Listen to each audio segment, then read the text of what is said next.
Welcome back to our channel. నేను మీ Kavya. Balka Suman arrest.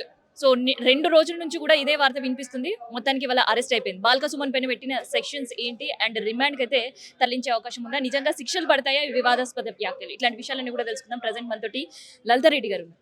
So అక్క ఏంటి ఇవాళ కొత్త ఏం కాదనుకుంటా, నాకు తెలిసి ఎలక్షన్స్ నుంచి కూడా ఏదో ఒక ఇష్యూ తిరుగుతూనే ఉంది బాల్కా సుమన్ చుట్టే. కావాలని చెప్పి ఒక దళిత నాయకుడిని హరాస్ చేయాలనే ప్రయత్నం జరుగుతుంది. ఇదంతా అనవసరంగా తప్పుడు కేసు. అసలు ఏ సెక్షన్స్ వర్తించవు. కావాలని చెప్పి 10 సంవత్సరాల జైలు శిక్ష కనిపించే ఒక సెక్షన్ 326 క్లాస్ G అని ఒక సెక్షన్ ఉంటుంది. అదేంటంటే ఏదైనా చర్చ్ టెంపుల్ని కానీ, చర్చ్ని కానీ, మాస్క్ని కానీ, ఏదైనా డ్వెల్లింగ్ హౌసెస్ని కాల్ చేసినా, పేల్ చేసినా పెట్టే సెక్షన్. అట్లాంటిది ఏమైనా జరిగిందా చెప్పండి? ఏం జరగలేదు. మీరు పెట్టాల్సిన అవసరం ఏముంది? అనవసరంగా ఒక తను ఏదో స్టేట్మెంట్ ఇస్తే ఆ స్టేట్మెంట్ని కావాలని చెప్పి ఈ కాంగ్రెస్ పార్టీ వాళ్ళు మాఫింగ్ చేసి, ఎడిటింగ్ చేసి, దాన్ని మొత్తం స్ప్రెడ్ చేసి, ఇలాంటి ఒక తప్పుడు కేసుల్లో తనను ఇరికించాలనే ప్రయత్నం. సెక్షన్ 4 ఆఫ్ PDPP యాక్ట్, వేరే సెక్షన్స్ కాకుండా సెక్షన్ 4 ఆఫ్ PDPP యాక్ట్ పెట్టారు. అది ఎప్పుడు పెడతారు? ఏదైనా బస్ని కానీ, గవర్నమెంట్ బిల్డింగ్స్ని కానీ పేల్ చేస్తే పెడతారు. ఏం జరిగింది? ఏం పేల్ చేయలే కదా. సో ఎందుకు ఇట్లా పోలీస్ వాళ్ళు కావాలని చెప్పి అపోజిషన్ లీడర్ని, ఎస్పెషల్లీ బాల్కా సుమన్ గారిని కావాలని చాలా హెరాస్ చేస్తున్నారు. This is all wrong. ఇది ఖచ్చితంగా మేము కోర్టు వారి దృష్టికి అయితే తీసుకెళ్తాం. ఈ 2.5 సంవత్సరాల్లో దాదాపు ఎన్నిసార్లు ఇలాంటి కేసులు బాల్కా సుమన్ గారి పైన నమోదైనాయి? చాలా చాలా ఉన్నాయి. నాట్ ఓన్లీ బాల్కా సుమన్ గారు, ఇంకా చాలా మంది లీడర్స్ మీద కూడా ఆల్మోస్ట్ 30-40 అట్లాంటి కేసులు పెడుతూనే ఉన్నారు. కావాలని చెప్పి ఇట్లాంటి అరెస్ట్ చేస్తారు. మళ్ళీ హ్యాబిచువల్ అఫెండర్ అని ఇన్ని కేసులు పెండింగ్ ఉన్నాయని చూపించి ఖచ్చితంగా రిమాండ్ యాక్సెప్ట్ చేయించడానికి ఏదో ప్రయత్నాలు జరుగుతుంటాయి. బట్ మా దగ్గర అన్ని ప్రూఫ్స్ ఉన్నాయి. అట్లాంటిది ఏం జరగలేదు. ఈ కేసు ఏ విధంగా చెల్లదు, ఏ విధంగా ఫాల్స్ కేసు అనే విషయం కూడా మాకు తెలుసు. ఆ విషయాలన్నీ కూడా మేము కోర్టు వారికి వివరిస్తాం. సో ఎన్నికల సమయం నుంచి కూడా చూస్తుంటే ఎన్నికల టైంలో కూడా పెద్దపల్లిలో సేమ్, తర్వాత కేతన్పల్లి ఇష్యూ, అండ్ తర్వాత రీసెంట్గా మధ్యలో ఇంకో ఇష్యూ. సో ఇప్పుడు ఇది that's what I'm saying. Intentionally target చేశారు బాల్కా సుమన్ గారిని. కావాలని చెప్పి తప్పుడు కేసులు పెట్టి అతన్ని ఏదో విధంగా ఇరికించాలనే ప్రయత్నాలు చాలా జరుగుతున్నాయి. చాలా హెరాస్ చేస్తున్నారు. దానికి కూడా ఎలాంటి అంటే భయపడాల్సిన అవసరం బాల్కా సుమన్ బ్రదర్ అయితే ఏం భయపడతలేరు.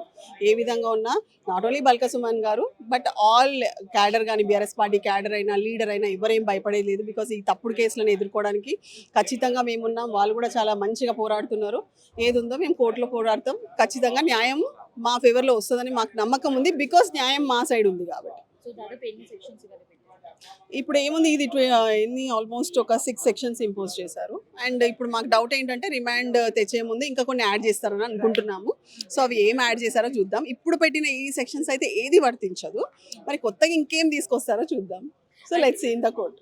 సో ఇక్కడ ఇంకొకటి, సో బాల్కా సుమన్ అరెస్ట్, బండి భగీరథ్ కొడుకు అరెస్ట్కి ఒక కక్షపూరితమైన చర్యని, రాజకీయ చర్య అనేది కూడా వినిపిస్తుంది. అంటే పోలీస్ వాళ్ళు కానీ, రూలింగ్ పార్టీ కానీ వాళ్ళ ఉత్సాహాన్ని కానీ, వాళ్ళ కాన్సన్ట్రేషన్ని అలాంటి కేసులలో పెట్టాలి. బికాజ్ అక్కడ హీనియస్ క్రైమ్ జరిగింది.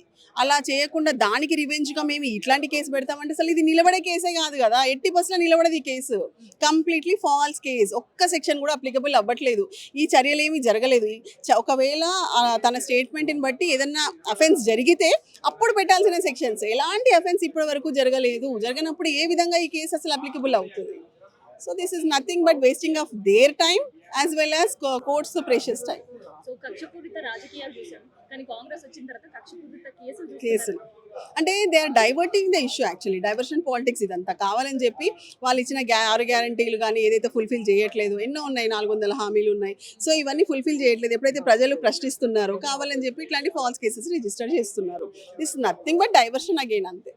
బాల్కా సుమన్ గారిని భవన్ లోపలికి వచ్చి అరెస్ట్ చేయడానికి చాలా మంది కూడా ఇది ప్రాపర్ వే కాదు. వాళ్ళకి ఎంతసేపు చాలా కంటగింపుగా ఉంది. ఏదో విధంగా ఎవ్రీ టైం బీఆర్ఎస్ పార్టీని ఏదో విధంగా దోషిగా నిలబెట్టాలనే ప్రయత్నం జరుగుతుంది. అందుకని ఇట్లా చేశారు.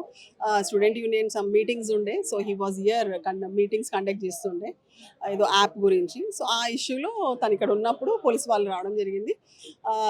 వీ విల్ కోఆపరేట్ అని చెప్పి హీ టోల్డ్ ప్రెస్ మీట్లో మాట్లాడేసి పోలీస్ వాళ్ళకి వెళ్ళి హీ గాట్ సరెండర్.